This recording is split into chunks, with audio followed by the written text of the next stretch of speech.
Hello, everyone. How are you doing? This is Katina Morrison, and I am so happy to have you at the Inflamed Sisters Thriving Podcast. Welcome to the Inflamed Sisters Thriving Podcast, a safe space created to guide women living with chronic illness to uncover their purpose by doing what they were meant to do, move in power by advocating for themselves in all aspects of life, and accelerate their growth in health, career, and business. You will learn how to stop hiding and start thriving because we will inspire, educate, and motivate you as we show you Inflame Sisters thrive together always. And today I would love to introduce my amazing guest, Rachelle. How are you doing? I'm good. How are you doing? That's good. It's so nice to have you.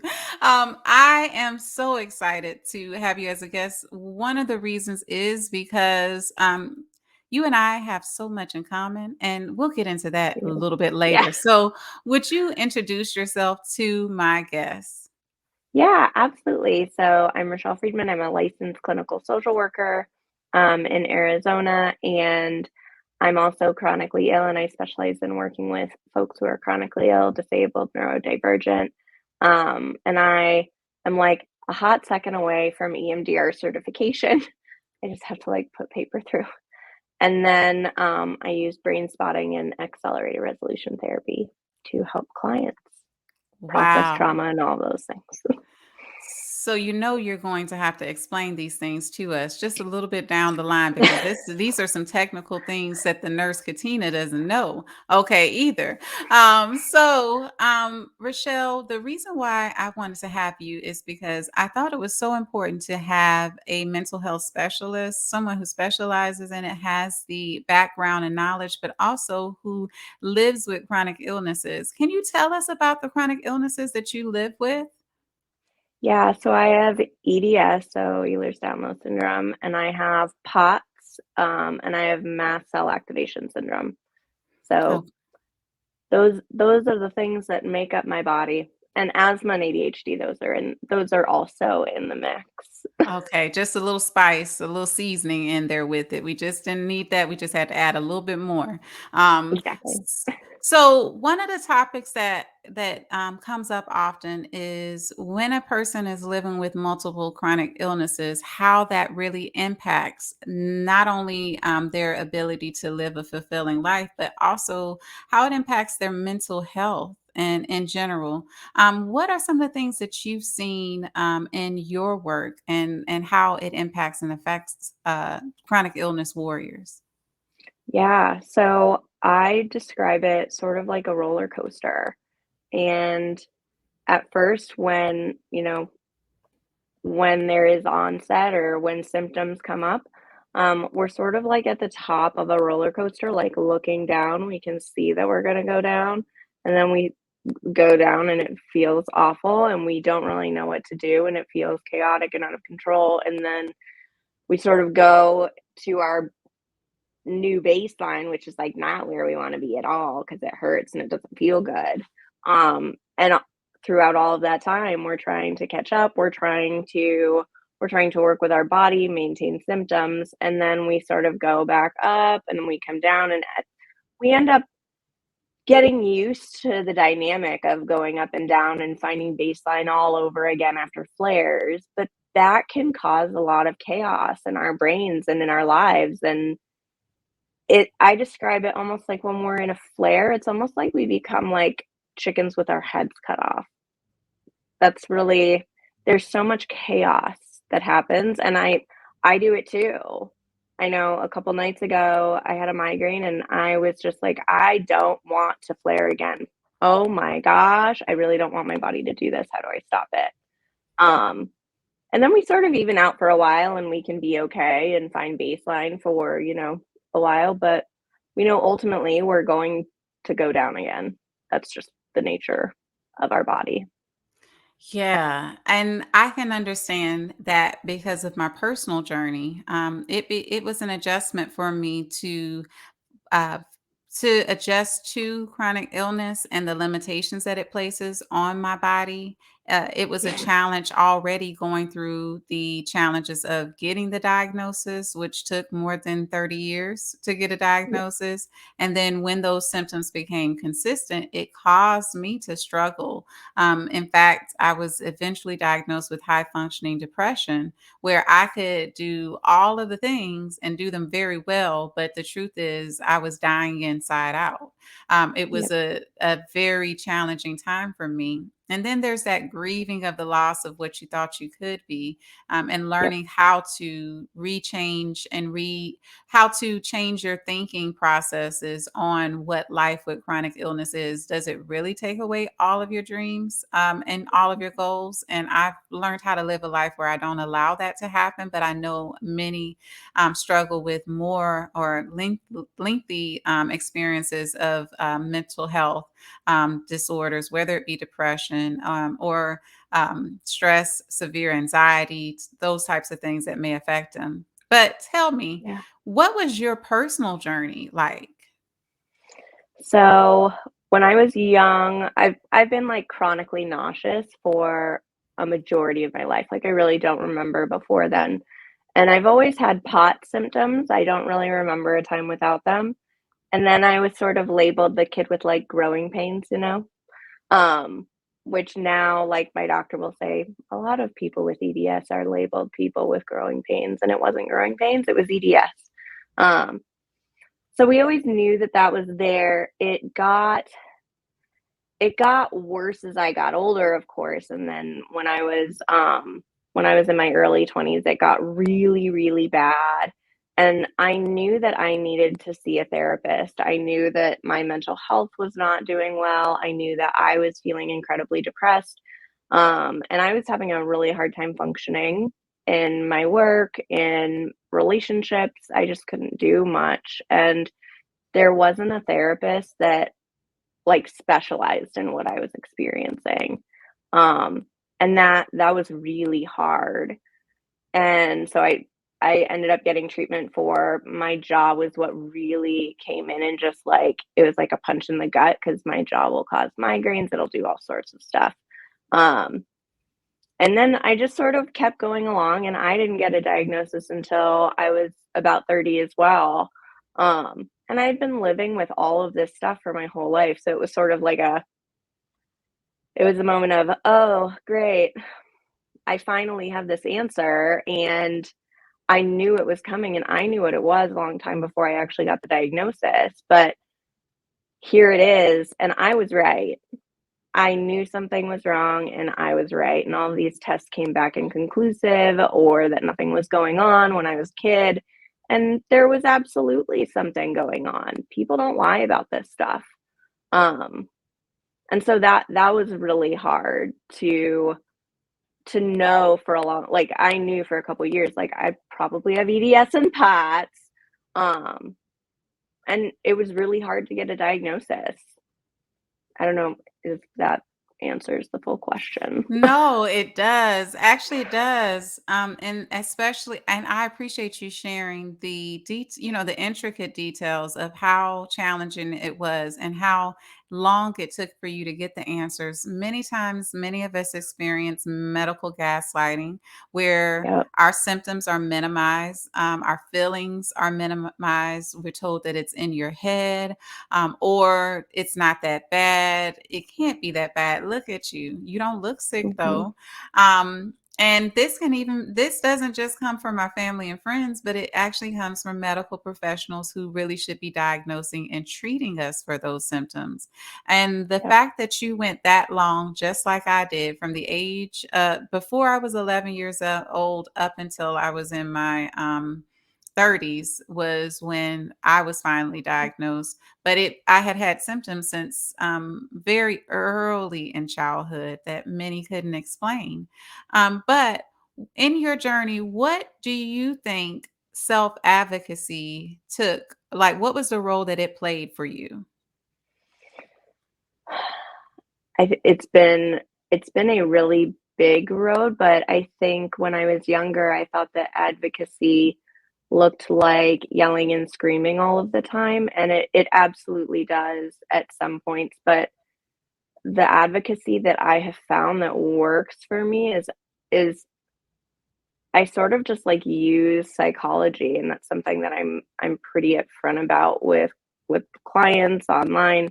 Um, I I try to humanize myself, and I see that as a form of advocacy because now when I'm in the emergency room or if I'm in a new doctor's office or something, I will add in something personal about myself so that they don't just see me as a chronically ill patient. Like, my dogs are my favorite one to go to because I love my dogs and I could talk about them for forever. Um, and so, like, usually I'll be like, if they're giving me a shot or an IV or whatever, I'll be like, I'm not gonna look and I'm just gonna sit here and take a couple deep breaths and think about my dogs. And then we talk about my dogs. But by them having that little tiny piece of additional knowledge, they now know something that has nothing to do with illness. And it's a very human part. So it sort of like messes. Does that make sense? It's almost like a psychological mechanism that we're using to like, "Hey, I'm a person who loves my dogs. Please treat me fairly because 'cause I'm Mhm. a person."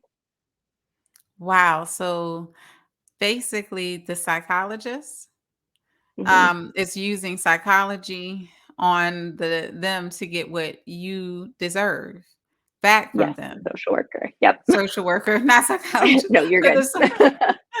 so when you wow, but that also takes us to another place is because we really should Yep. expect to be treated like humans and we should expect to Yes, be treated fairly and be respected. But it absolutely. actually throws in something in it that it says that um, even though these are the expectations, these are the small things that you can do to bring about an understanding that you so that they can humanize you.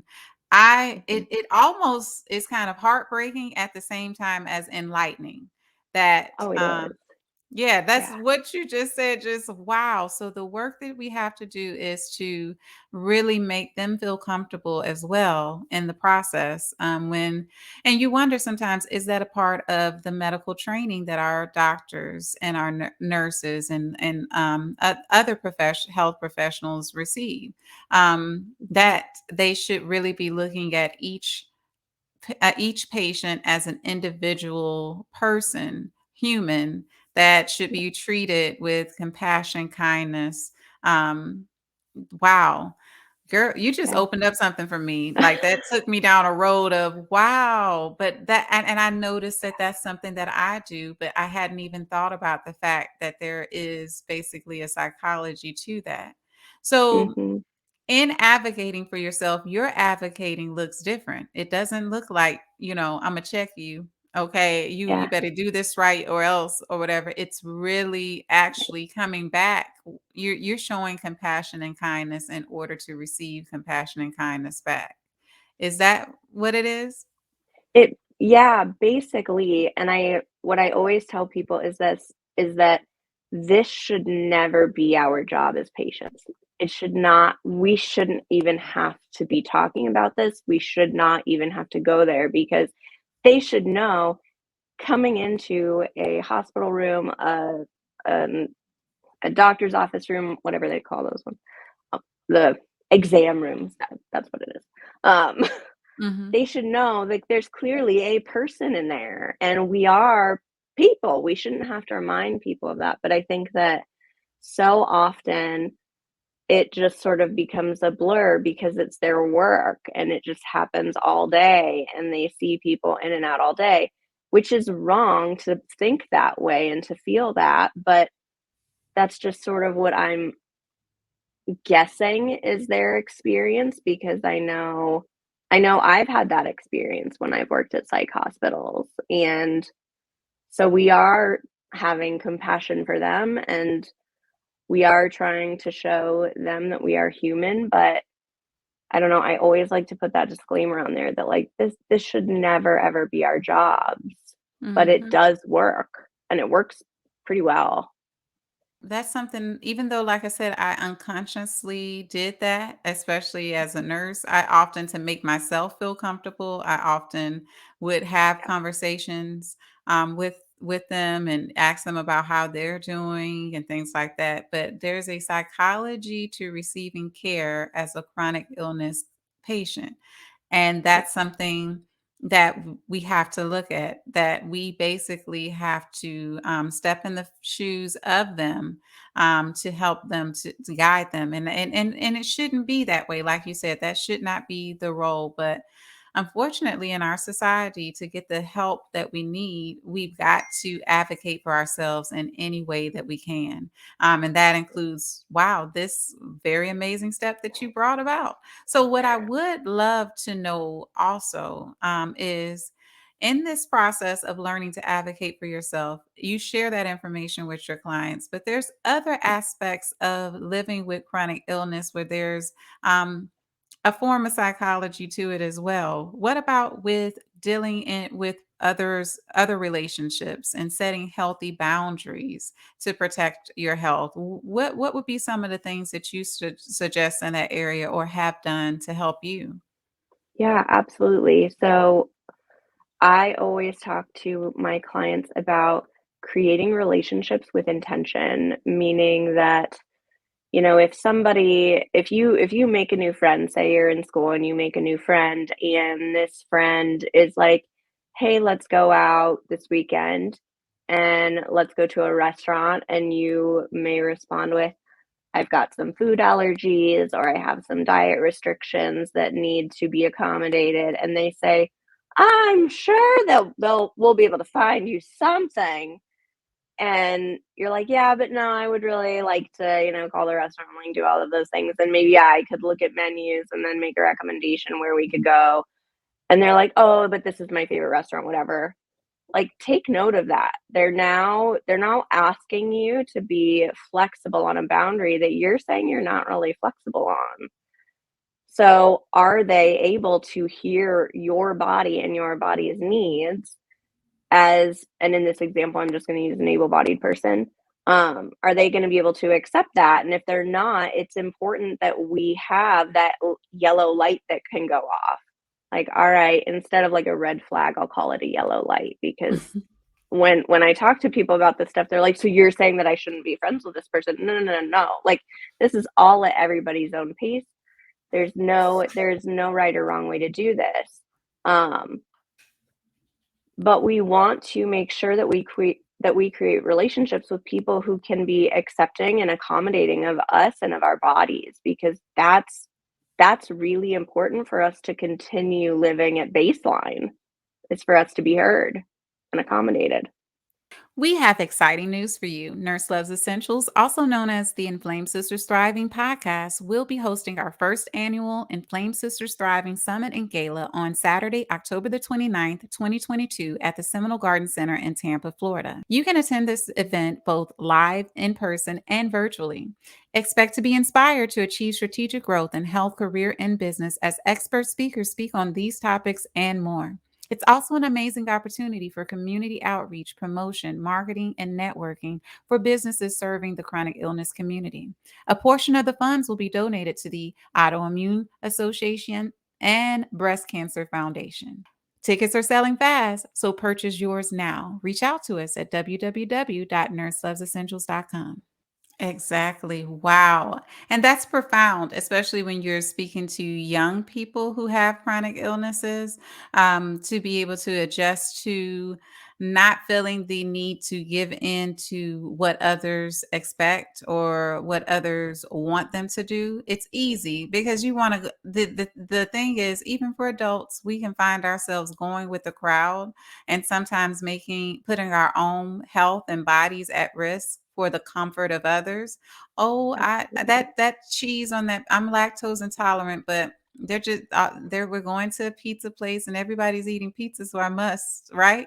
Yep. No, don't do it to Mhm. yourself. So if you have certain things, especially specific things like allergies, if you have certain comfort level issues and concerns, then you should be able to surround yourself with people who are going to understand your boundaries, your health boundaries, and then be able to show them respect. So I like the Mhm. tactics of helping them to identify when people are not considering their health and how to appropriately build relationships with people who really are going to take their health into consideration and what their needs and boundaries are. So, learning to set boundaries early in life can really be Mhm. beneficial to someone or to us as chronic illness warriors. And for many of us, it took us into our 30s to learn how to do that.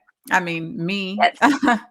Oh my gosh, it completely did. Yeah, and the other thing that I like to sort of like as my disclaimer is this stuff is all really hard to do, and being chronically ill is also incredibly lonely, and so when people fall into relationships that aren't looking out for their bodies, like this person is not looking out for their body, it's understandable, and give yourself some space and forgiveness with that because it's really lonely and we feel like who's going to want to be friends with this person who, I have to cancel all the time, my allergies get in the way. What I mean, I'm sure we can all go down the line, but I want everybody be patient with yourself and give yourself that forgiveness while you are learning and working on building relationships with intention. Exactly. So, even as a person who lives with chronic illness, you're going to have friendships with people who are abled, as they say, because we've got, and who don't understand what it means to be disabled or to have limitations. The thing is to be open and honest about what your limitations are, and then to also be okay with expecting others to respect it and understanding that it takes time. It is not an overnight thing to find those comfort levels, especially with friends and family, or when when we find it challenging or difficult to build relationships. I at one time found it very hard to really build friendships with others, and it was oftentimes because of boundaries that I set up. And blockades that I set up emotionally. Sometimes you Yeah, just don't have a lot of energy when you live with chronic illness, when those spoons are getting low, to try to build relationships. But relationships, healthy relationships, are very important to us learning to thrive with chronic illness, learning to thrive in society, period. yeah, So what the tactics and the information that she shared and that I've said, we do encourage you to consider it. About how you can set healthy boundaries, but still find a way to create healthy relationships that can promote your overall health and well-being because we need them. We're human. yeah, We're meant to socialize and to yeah. socialize more than in social media, you know? Oh my So gosh, yes, we're built for that. yes. So you made a one of the things that I recognize you is how you use a sense of humor to navigate through chronic illness. How your sense of humor and mine are very much alike. Something that many may not know, but yes, Katina has a dark sense of humor as a chronic illness warrior sometimes too. Tell me Shouldn't we about all, your Katina? Shouldn't we all? tell me about how you use humor to cope with your chronic illness, and what was is this something you also teach your clients as well? I do. I tell my clients most of them come to me with really dark senses of humor. I think it I I don't know about if this is true or not, but I think we most of us develop it just from being chronically ill, and not being able to rely on our bodies to do a lot of different things throughout, our day, our life, all those things. And I absolutely encourage my clients to lean into it because it's really hard when, say, you're sitting at a dinner table with an ableist family member and they just drop in the middle of the table, like, oh, it's so sad that you have to take those meds. Um, it's okay to be like, well, they help make me magic, or they help. I'm trying to think of something really funny, and now I'm putting pressure on myself and my brain. Um, but you can say something like, well, science is pretty cool. I don't know. I think you might like it if you were also chronically nauseous. You don't want to be nauseous forever, do you? Like, That's a I'll point. poke fun at somebody to disarm them. Mhm. Um, and I think that's really helpful. for me in a lot of ways when people are being ableist and they absolutely don't know and they don't have that intention. Um, but it's like I can make this sort of cute and funny and like don't do it again, if that makes sense. Yeah. So that does make sense because I like that point because we don't have to be it's a lot of energy to be aggressive or to be angry or to allow everything that happens around us to aggravate us.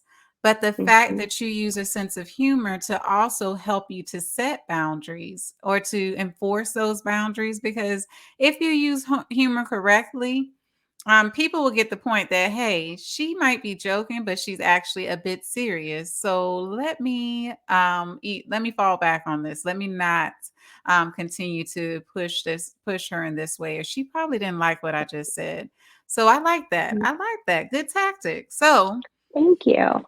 you're welcome. So there is a way to effectively navigate having a chronic illness, but and set boundaries, advocate for yourself, and still have a very good dark sense of humor at the same time.